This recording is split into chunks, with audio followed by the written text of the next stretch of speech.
That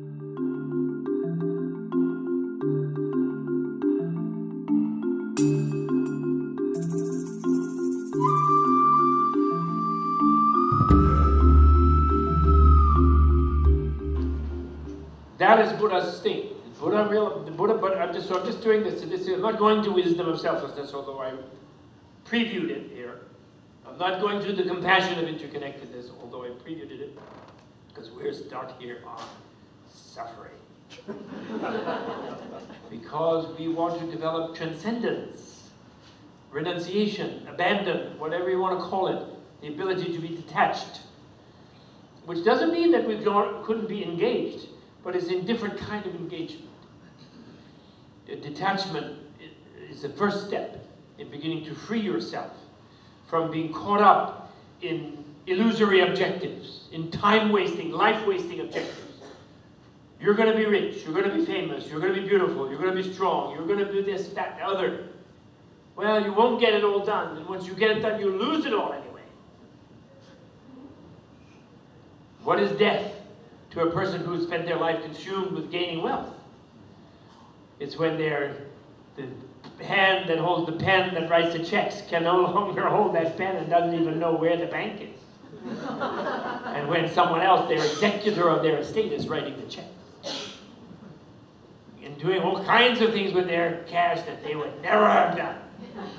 And if they're really attached to their ghost, it's going to be hovering over the balance and seeing it diminish as it goes up, and feeling resentful and annoyed, and then becoming reborn as some kind of weird serpent coiled around a pot of gold somewhere in the bottom of a hole somewhere in South Carolina under a rotten old plantation with all kind of bones lying around over it and sitting there going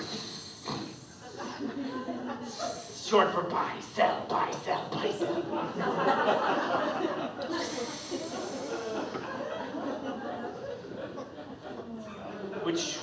Which animal form will reflect the way their soul had become because of not investing in the soul, making it a golden, open, generous, giant, free being, ready to give away everything. Potlatch being. So, karma. This is something truly beautiful. In the two themes, the suffering and the karma, we'll talk about the karma now. Karma, people think is fate or some mysterious Eastern concept. Not at all. Karma means evolutionary biology. That's what it means. And actually, ethics is biological. It isn't moralistic. There's no omnipotent being giving commandments in Buddhism. But amazingly, we'll be amazed, it shows the ancientness of these things. There's something called the tenfold path of skillful and unskillful evolutionary action. Skillful rather than moral or good and bad, it's skillful and unskillful. Tenfold path. That's something truly amazing. It's like, how do you advance biologically? Random mutations, said Mr. Darwin. In a way, it seems like that when you look at when you have a vision, as he did, of a vast ocean of evolutionary life forms. And you're breaking past this demented, humanoid, anthropocentric attitude that just humans and God are of one nature and animals have no souls and they're just a bunch of cannon fodder. Or like dinner fodder, for that matter. And that's it, they have no soul. So that was breaking past a certain ignorance, extreme ignorance of the West. But India didn't have that for thousands of years. The idea of all life forms and animal forms being totally interconnected, all being soulful beings, all animals being people too. Every animal has infinitely, every lion in Africa, surviving lion in Africa, has been a New Yorker. Millions of times. In millions of different planets, in millions of different New Yorkers. But as a New Yorker, it was like a mean cab driver or something. Painted stripes and put weird fur banners on his cab as he banged people out of his way. Then he was reborn with big teeth, like, arrgh, lion. Because he wanted to live like that. Or he might have been a warrior, a tank driver or something. So there's this infinite bunch of life forms. And beings go up and down in those life forms according to their habits, what they do. And so you do what you act skillfully, and then your biology improves. And you act unskillfully, and your biology deteriorates. Now, the most unskillful action is what? Therefore, in this tenfold path of skillful and unskillful evolutionary, this usually passes for Buddhist ethics. But when we even hear ethics in the West, we think, oh, somebody ordered me some laws, I'll be punished, or I'll be rewarded. And it's just for some reason, I don't know why, but some boss ordered me. It's authority. This is not authority, this is feedback. Evolutionary feedback. If you go to the gym and you pump iron, your chest and arms will become stronger. Nobody comes and awards you with the stronger chest and arms. Nobody, if you do it too much, you'll have a pain, you'll sprain something. Nobody comes and punishes you with a sprain.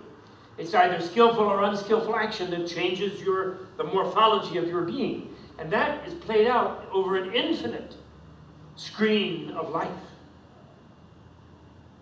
So you got to be, believe it or not, you go look at yourself in the mirror and say, I got to be this by being skillful? What do you mean? What's skillful about this? They can run over me with a truck in a minute and I'll be crushed. I couldn't fight a lion. I'm not safe from home, even with Homeland Security, I'm not safe. How could this be skillful to be like me? I'm a very vulnerable, weird, frightened person. What's skillful about it? But actually this is super skillful to have become this wonderful life that you have. You guys don't appreciate yourself. You don't. Well, you do to the extent that you came here. To hear a little lecture on the path of enlightenment. No, and you probably went many other things about path of enlightenment, did meditation things. You're working on yourself, or even getting any kind of education. So not only here, but the point is you're here because you think you can do something about yourself, about your life. So that's great. But otherwise, what do you spend most of your time doing? Just think through your 24-hour day. Think back to the last decade, 2 decades, 3 decades. What do? We sleep, we eat, we do production, we hang around, stare at the tube in America, occasionally forget to turn the clicker off and watch a commercial, and begin to feel bad about our crappy old car, because they're trying to sell us another one. We watch the news, and we go and quickly lock the door, in case the mad murderer comes here, the weird pervert, or whatever. And what we spend our time, sometimes we actually just pass the time. What are we passing the time about? This precious time, moment. Pass the time. What is going to happen that you're passing the time to? You're going to die. You're going to be in a grave. You're going to have no more time. So how would anybody pass the time?